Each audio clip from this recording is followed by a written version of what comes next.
Thank you for joining me. This is Storytime with Lola, and I'm so happy to see you. Today we're going to read Well, I Have a Friend. It's written by Miriam Cohen and illustrated by Ronald Himler.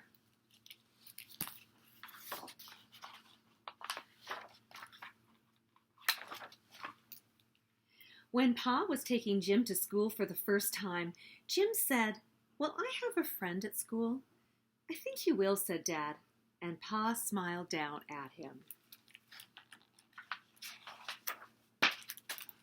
In the big schoolroom, Dad said, "Goodbye." Jim didn't say anything. He didn't want to say goodbye. "Come, Jim," the teacher said. All the boys were making noise. All the girls were laughing. Where was his friend?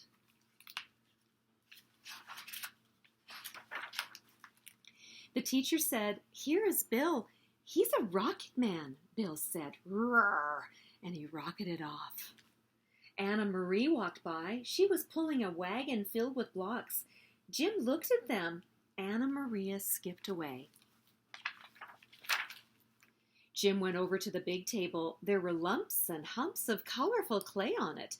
The children were pulling and pinching, poking and patting the clay. They were making snakes, hills, holes, and a banana. Jim reached out and touched the clay. It was cool and wet. When he picked it up, it was heavy. Jim made a man, but he did not have a friend to show him to. Now it was orange juice and cookie time. George said, "I want to pass the cookies." "Look," shouted Bill. "I bit the moon." "So did I," said Anna Maria. Jim thought of something to say. He said it to Joseph, but Joseph's mouth was full of cookies. He didn't answer. The pitcher was empty. Juice time was over. Sarah was telling Margaret a secret. Jim looked at them. Where was his friend? Danny was shouting, "Let's do funny tummies." Danny poked out his tummy and bumped Willie's. Willie bumped Sammy's.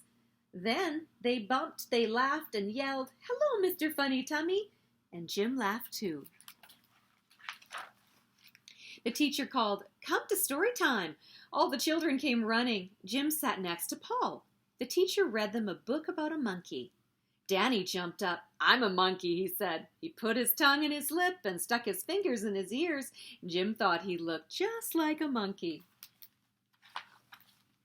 The teacher said, "It's time for monkeys to rest." They lay down on their mats. It was hard for them to lie still. Jim looked at the ceiling. He scratched his foot. Then he rolled over. Then he rolled back. Someone was looking at him. It was Paul. He had something in his hand. When rest time was over, everyone got up. "Look what I have," said Paul. He showed Jim a tiny truck. Jim reached over and Paul put it in his hand. "The doors really work," said Paul. "I have a gas pump," said Jim. "I'll bring it tomorrow." Anna Maria called, "Jim and Paul, don't you want to play?" "Okay, Jim?" asked Paul. "Okay," said Jim.